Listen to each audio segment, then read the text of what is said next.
Looking live at Comerica Park tonight, fans lining up all day long to pay their respects to Ernie Harwell. 24-hour News 8's Jack Doles is in downtown Detroit tonight. He's been there all day long. Jack, what's happening out there right now?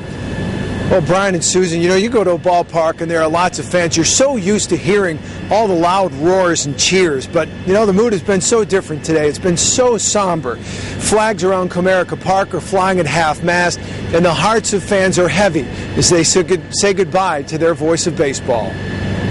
The community has been aching. It's really been in pain. They lost somebody they dearly loved here. The line started before the sun rose and continued to grow after it set. In a way, I've lost one of my connections to a more innocent, simpler, more happy time. For more than 40 years, Tiger fans tuned in to Ernie Harwell. Well, we've got blue skies. We've got a beautiful evening. 73 degrees here at game time. His voice, a most welcome guest. When you heard his voice for opening day, it was just like kick your shoes off and get back in your lazy boy and relax and listen to the game. With Ernie, you didn't need to be at the park to get caught up in a game.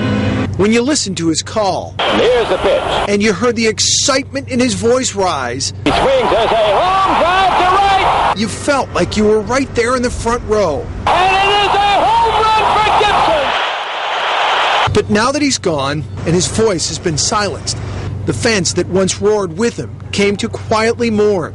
Many shed tears. Some came armed with flowers. Others put their hands over their hearts or took their hats off in salute. We've had announcers who were fabulous.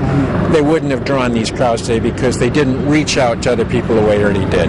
And it wasn't just the common fan that came to pay their respects. Tiger owner Mike Ilitch and Thomas the Hitman Hearns are among the city's favorite sons, mourning the loss of one of its most beloved. For people to know that Ernie is now gone, won't hear his voice anymore, it's going to be like, losing something very dear and close to you.